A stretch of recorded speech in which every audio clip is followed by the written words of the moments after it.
Let's get into these characters, man. I think we should probably start with Sarah Connor, played by Linda Hamilton.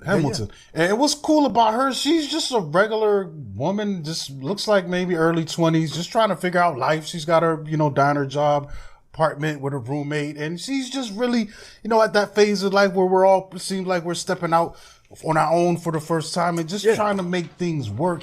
And all of a sudden, it's crazy. I kind of like her characterization because, like I said, she's just a typical young woman at this time. Not really a lot of serious stuff to worry about, maybe making her rent, and stuff like that. She's probably dating guys and trying to figure stuff out. But then in the middle of this, we get this crazy situation going on where all of a sudden, every woman named Sarah Connor in this area starts getting murdered. You know what I'm saying? By how their names appear in the damn phone book. Yeah. Come on now. And she's probably fortunate just because she wasn't number one that she's getting wind of this and having time to make adjustments. So she's got this fear hanging on her. And honestly, I like her transformation. She's kind of helpless in the beginning, not knowing what's what. And this is the crazy part to me, man. The way that Kyle Reese is able to convince her and unload on her everything that's going down. And all of us, by the end of this movie, she becomes someone who's taking agency. She's stepping up. She's trying to be in control of her own fate. She's not just going to wait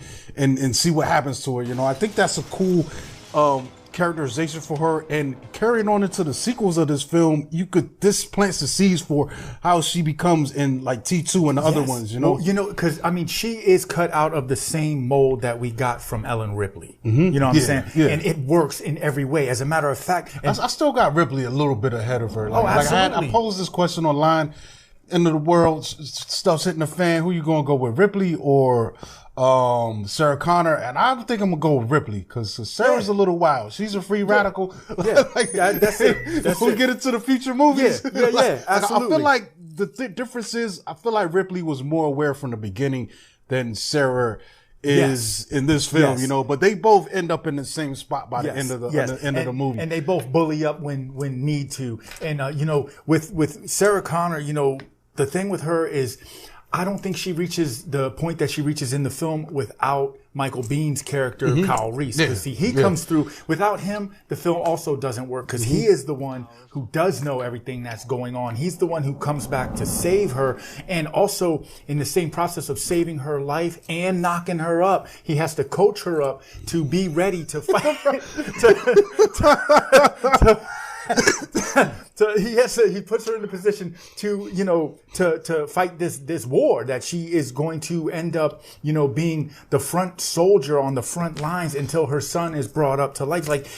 There's some interesting stuff that's happening in this because I think Reese is my favorite character in this, but his task, what he has to do is crazy. Not only going back in time to fight this machine, but also convincing people around him, especially Sarah Connor. That's the part, like rewatching this, and I'm looking at the scene, like you were saying, the car chase breakdown in the future, and I'm like, bro, there's no way I'm believing this guy unless I see this robot in the flesh for myself. And it's crazy because eventually, things transpire and he wears her down and she does start to believe him. And I think that's a testament to Michael Bihn's performance as Kyle Reese. He's doing this, as crazy as it is, he's so earnest. He's not flinching. He's not wavering. He's not even giving you an inkling to doubt or you know what I'm saying? It's just like giving you a minute to, to doubt what he's saying. He has to coach her up. He is the Mickey to her Rocky, you know what I'm saying? Because he knows ultimately he has to put her in the position, but she's the one who's going to have to go in the ring and fight the war.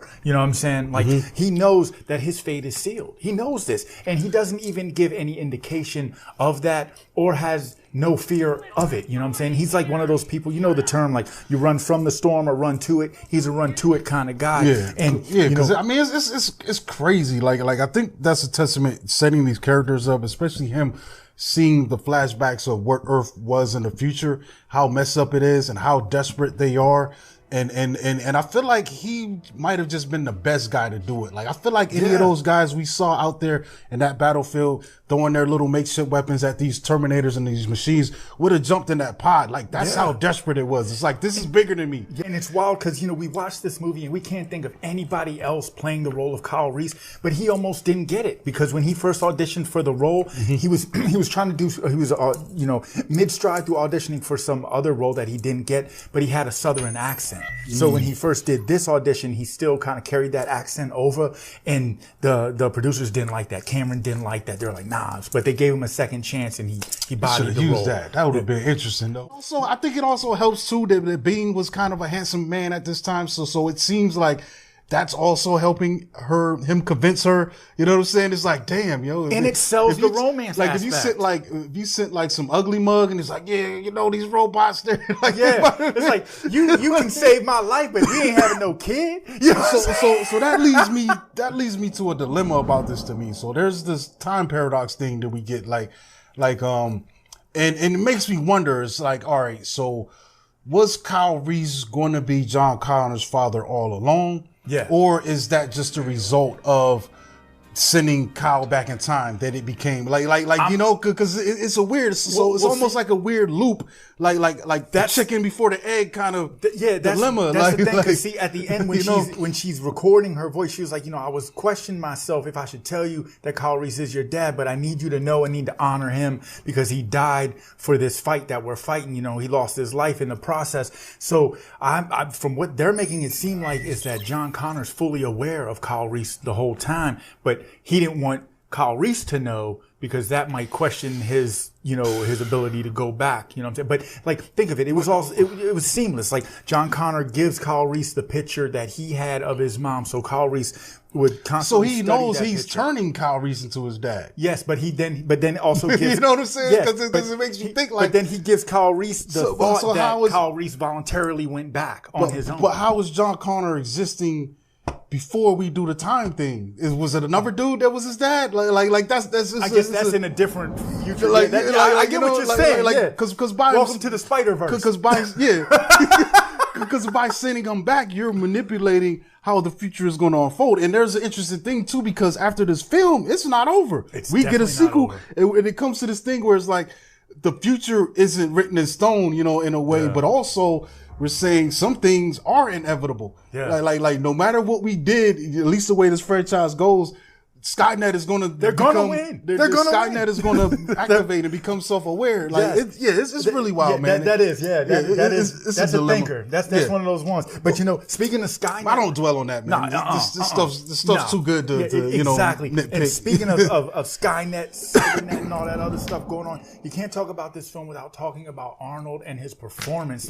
I mean, the way that he made it look so systematic. Like you can tell. I don't know if he had much choice with that. No, I'm not talking about his accent or anything. I'm talking about his actions. Putting the thought where when he's looking for him in the when he's got the cop car and he don't got no eyebrows, looks crazy as shit, but he moves his eyes before he moves his head. You know, it gives a real robotic look. Or also the effort that he puts into his gun work. He apparently he studied for like 6 months working on using all these guns to make it so routine so that when he gives, you know, his role, like it looks like everything is just systematic. He's, you know, I'm going to pull the gun out the easiest way, cock load, not look, just be emotionless. You know what I'm saying? Yeah. And he did that so well, you know what I'm saying? And it almost kind of, because he came off as such a robot, it made his accent or his lack of lines almost make sense.